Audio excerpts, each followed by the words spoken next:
Hey everyone, this is the best speech former Vice President Joe Biden has given during this campaign today, and I want you to hear this. As I started off listening, and then it hit me that this is a different Joe Biden. He's ready. Listen to this. Quarters is just around the corner. And these are all people who've been working like the devil to try to get us elected as the. So I want to thank my sister Valerie and my son-in-law, Dr. Howard Klein, are here. And folks, look, we were planning a big rally in Cleveland tonight. But the governor of Ohio asked the presidential campaigns to cancel their indoor public events in Cleveland, where it's large crowds of people. And that's what we did due to the coronavirus, and he was concerned about that. And as I've said all along, that we would follow the guidance of the CDC, state and local officials, and public health officials with respect to our campaign events. We'll continue to do that. This whole coronavirus issue is a matter of presidential leadership. And later this week, I'll be speaking to you on what I believe the nation should be doing to address this virus. But tonight, I want to speak to you from Philadelphia, where we announced our campaign at the front end, where we did our final announcement. To all those who have been knocked down, to all those who have been counted out, left behind, this is your campaign. Just over a week ago, many of the pundits declared that this candidacy was dead. Now we're very much alive. And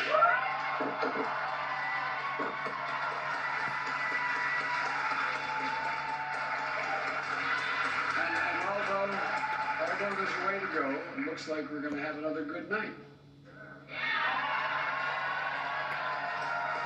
There's victories in Mississippi, Missouri, Michigan, and we're waiting to hear from North Dakota, Idaho, and Washington State. As I said from the beginning, this election is one that has character on the ballot. The character of the candidates, the character of the nation is on the ballot. It's more than a comeback, in my view, our campaign. It's a comeback for the soul of this nation. This campaign is taking off, and I believe we're going to do well from this point on. Take nothing for granted.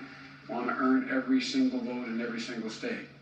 But if you're willing, if you want to join us, go to joebiden.com. Sign up, volunteer, and contribute if you can. We need you. We want you. There's a place in our campaign for each of you. And I want to thank Bernie Sanders and his supporters for their tireless energy and their passion. We share a common goal, and together, we'll defeat Donald Trump. We'll defeat him together. We're going to bring this nation together. We're regenerating a Democratic base, the Democratic Party, the African-American community, high school educated folks like the ones I grew up with in Claymont, not far from here. In my old neighborhood, labor, suburban women, veterans, firefighters, union members, and so many more. People of every economic station.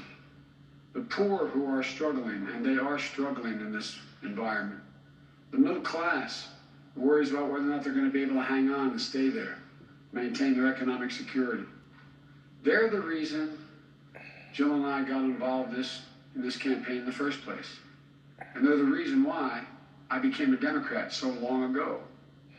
And I can't tell you, I really mean this from the bottom of my heart, I can't tell you how much I appreciate the confidence they've shown in me thus far.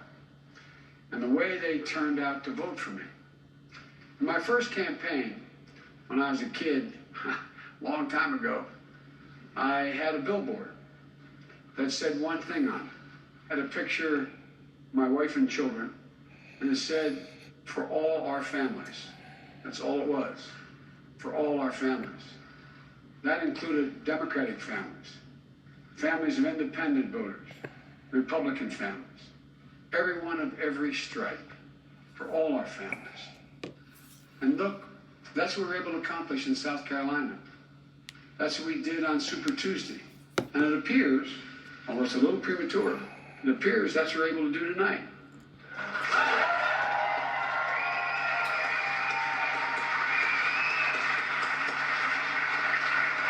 In just the past week, so many of my incredibly capable competitors have endorsed me.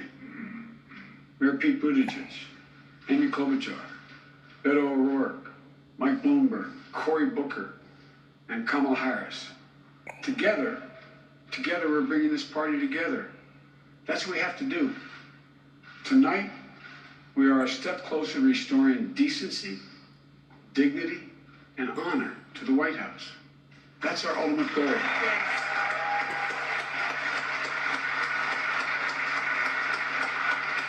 And at this moment, when there's so much fear in the country, when there's so much fear across the world, we need American leadership. We need presidential leadership that's honest, trusted, truthful, and steady. Reassuring leadership. If I'm given the honor of becoming your president, I promise you I'll strive to give the nation that very leadership. Every day,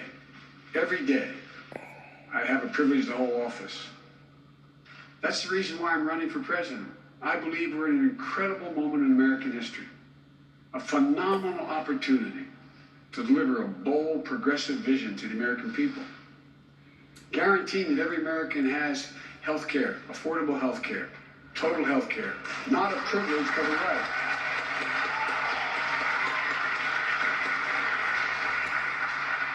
Building on Obamacare, providing every child access to good education, regardless of their zip code, to deal with the moral depravity of our children who have to learn as they go to school, little children, to duck and cover, zigzag down a hallway because they fear someone with a semi-automatic weapon may be coming in. We have to stand up to the gun manufacturers and to the NRA, and I will do it. We have to rebuild the middle class. We have to rebuild the middle class, and this time bring everybody along. Everybody along.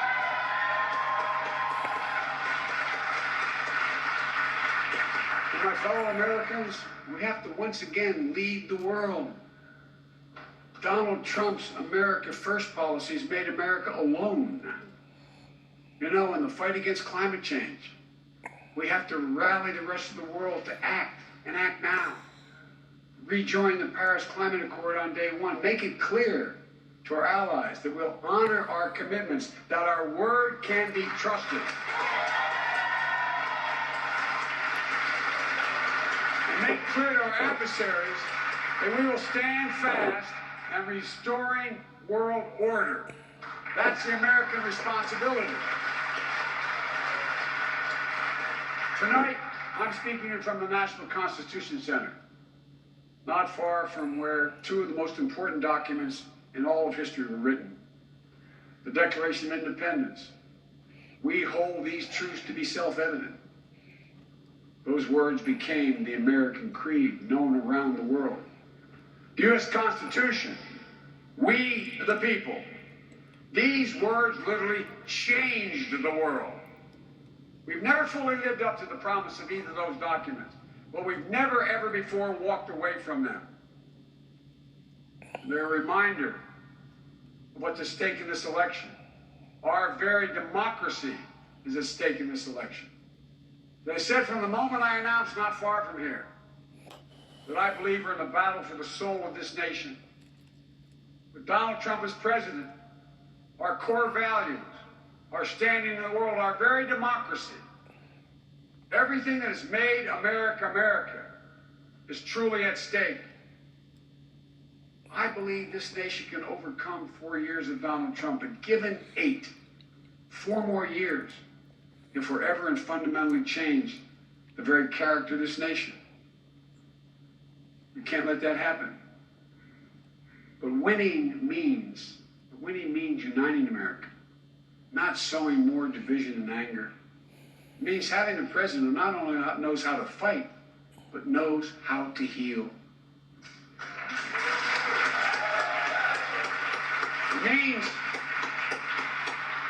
replacing a president who demeans and demonizes people with a president who believes in empathy, compassion, and respect for everyone. It is my hope that the days of divisiveness will soon be over. We're a decent, brave, resilient people.